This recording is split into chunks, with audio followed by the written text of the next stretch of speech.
Let's do a dry run on setting up this blind so that if I ever have a guest, that they understand what to do just by watching this video.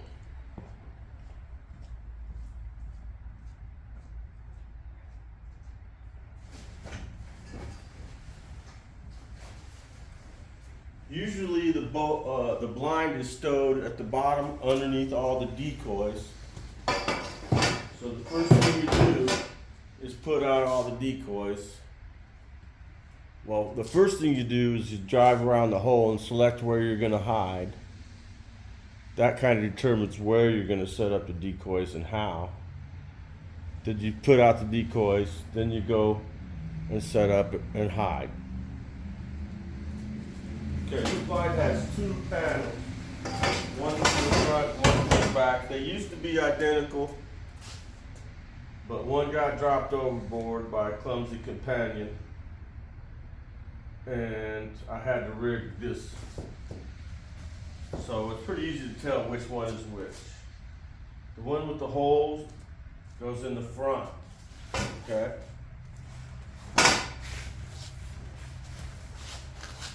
Those were burns from a heater years ago, and I've just kind of went with it.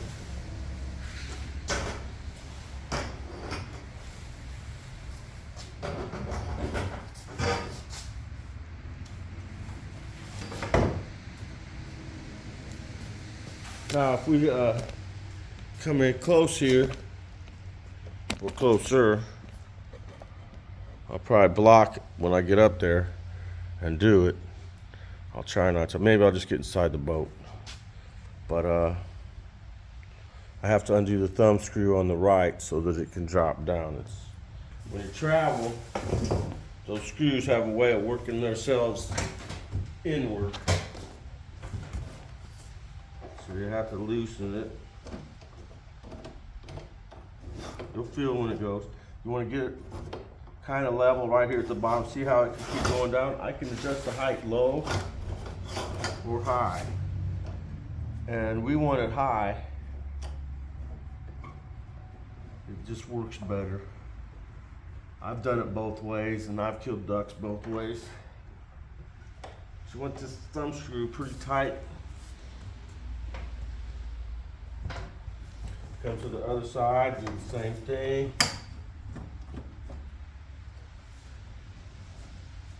This is pretty annoying. Everybody wants blinds to just pop up and little pins and stuff, so where you could quick. Well, I'm sorry, there ain't nothing quick about this. I could do it fairly quickly, but please don't get me in a hurry, because stuff starts breaking when I get in a hurry. And that ain't good.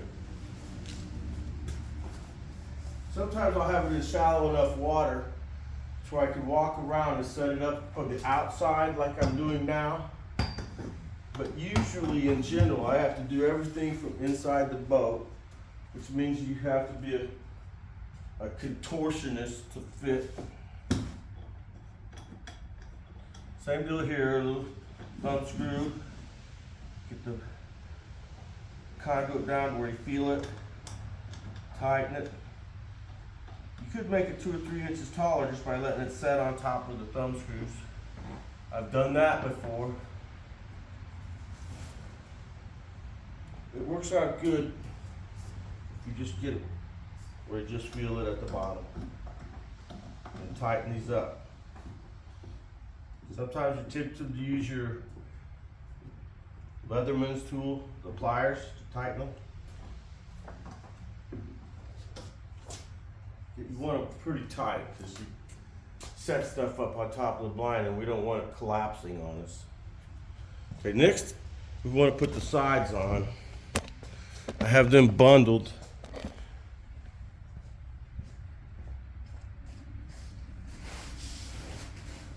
Usually these are kept inside the boat. I had everything out so I could work on it. I've got these little strap things that hold it together. They roll up, so it doesn't hardly take any room.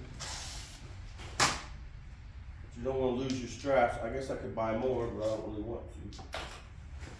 Now, how you tell which side goes where is by how it's folded up. If you start unrolling it and it's backwards, that means it goes on the other side. You feel me? If we start switching things around in for in and swapping sides and everything, all of a sudden, it doesn't quite work.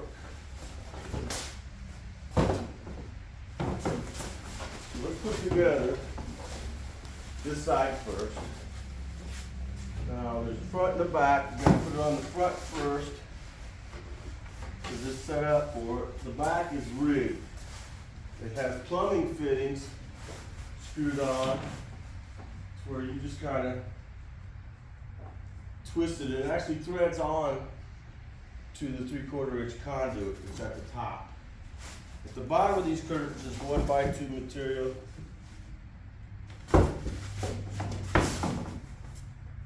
to keep it from flapping. Let's do the other side.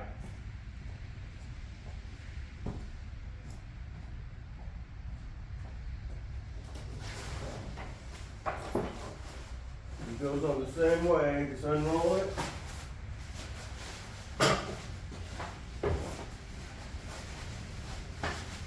Put it in the little front receiver, like that.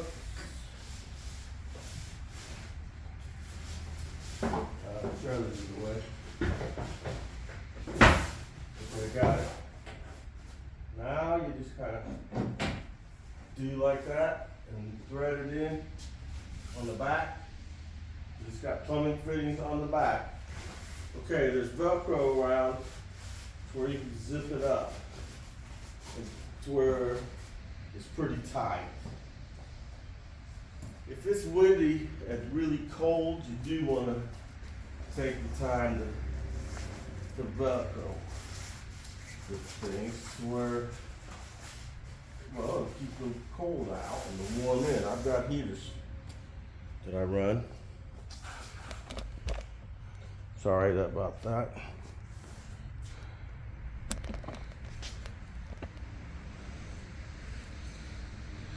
Now, to finish,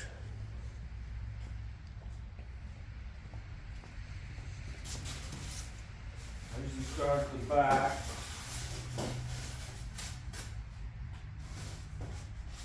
And I'll put one of these little panels on. Then go about, just go about, I go with this bigger one on the back.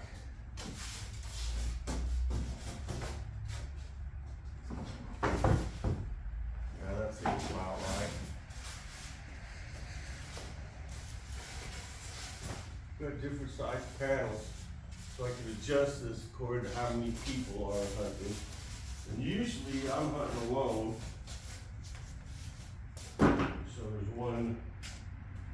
See, I've got this to where I've got enough panels to where I can just cover it up completely and sleep in there and stay dry out of the rain. The spot where I want the hole to be is a little bit big. I could change that by moving things a little. The next thing is I've got a big bag around here full of this stuff.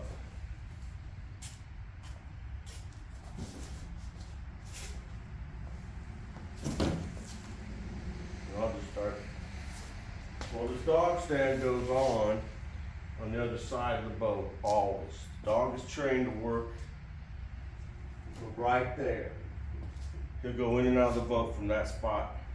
And if I park the boat a different way, he'll start going around it and trying to get in the back and stuff like that. So it's gotta be where this is the back of the blind, that's the front. The dog goes in and out right here at the corner. There's room for 2 people to sit in here and not be a total clusterfuck. 3 gets a little iffy. But in general, I hunt alone and don't have to even worry about it. But you see how, let's see, if I can find my bag of burlap here. It's here, just gotta find it.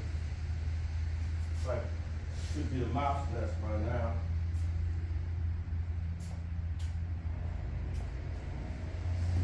had to just throw everything around in here so I can get the truck in.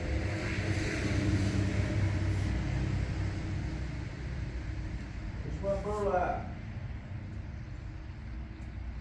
Here.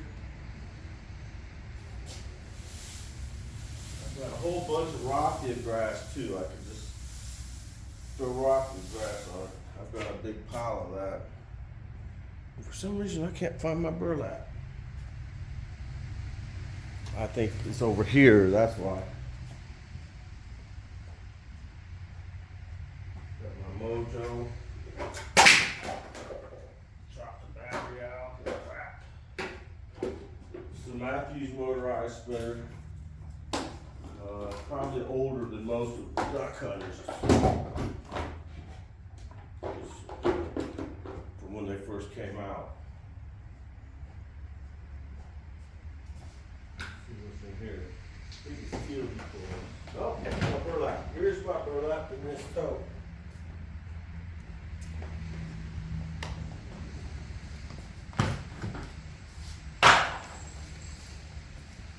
See, I've got big pieces.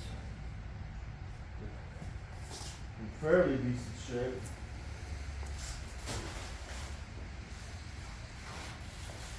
And I just go along like this real quick.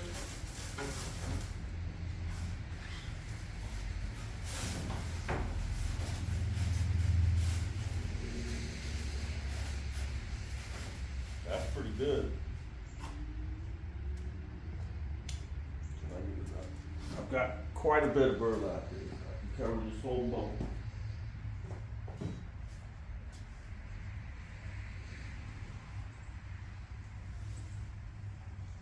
This is old school. And people will complain about the stink of burlap. It's been wet. Hey, that's duck hunting, man.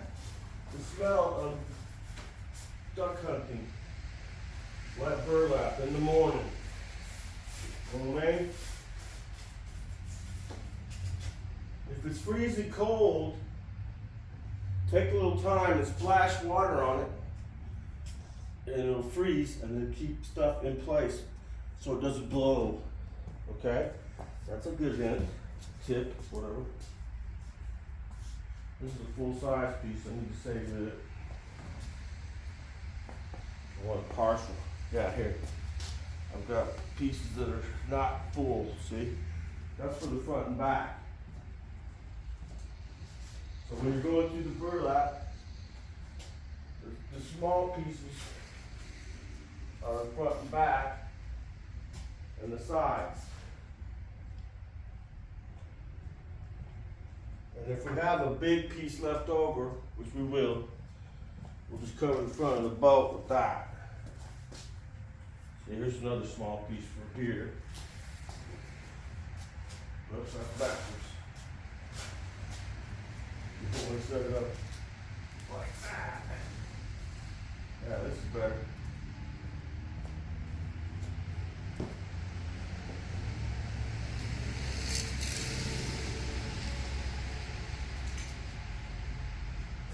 This final piece,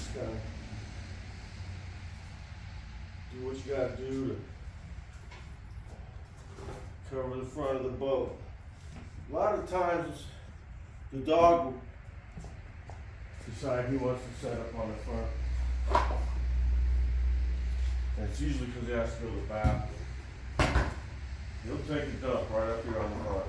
So you might want to be aware of that. He'll take it, you know, if we're out surrounded by water. I've seen him go to the bathroom while swimming, but I wouldn't bet on it. You kind of want to get where these numbers are covered, because those are reflectors. That will flare a duck. The headlight has to be covered. It will flare ducks. So you gotta want to pay attention to these little details. Like make double sure this headlight is covered or we're spot. Little shit like this, don't worry about it. the numbers, like I said. And this is, you hide in there now and shoot ducks. How long did this take to set it up, I wonder? 15 minutes? That's kind of long. Usually it takes me less because I've got it all right there. I had to kind of search for things and stuff. Let's get some decoys. I don't know. Goose decoys or not? Like, how many decoys do I want to deal with? This is what I usually do right here. That's 12 Higdon Battleship decoys there, the flocked, fully flocked, not just the heads. I've got 6 more fully flocked decoys here. And those are just head on. Yeah, these are just the heads. And there's 14 wood ducks stuffed in there. Because wood ducks are small enough where you get 2 or 3 in each slot. More goose decoys, but I got a bag with teal decoys around here. I want that.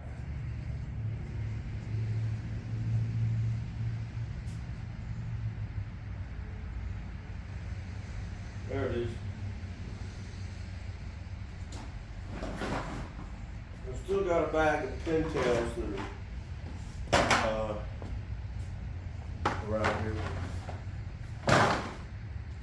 12 nice pintail decoys.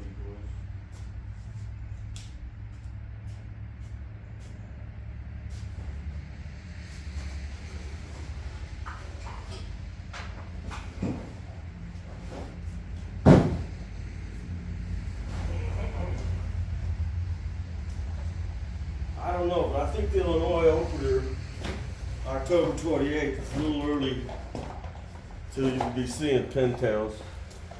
I usually don't see them in Arkansas until after Christmas or right around then. One day, just how it'll work is early in the morning, you're seeing mallards and mallards and mallards and mallards flying by. Some teal and wood ducks. And then about 9 o'clock or 10, 9:30 maybe, the whole sky turns into nothing but pintails, just like somebody flipped a switch. And I know that I'm in the woods and yeah, right, you ain't gonna decoy no pintails into the timber, but it's a beautiful sight to see when you're seeing hundreds and hundreds, maybe thousands of pintails fly by. They fly they're like greased, sliding through the air. Sky ballerinas. Pintails are beautiful ducks. Compared to mallards, they fly super gracefully. But I'm not really targeting pintails. I'm a timber hunter. I do mallards, wood ducks, and occasional teal in my home. But as you can see, I'm hidden pretty well. Just get in there and stay still. If you hide it real good under a tree,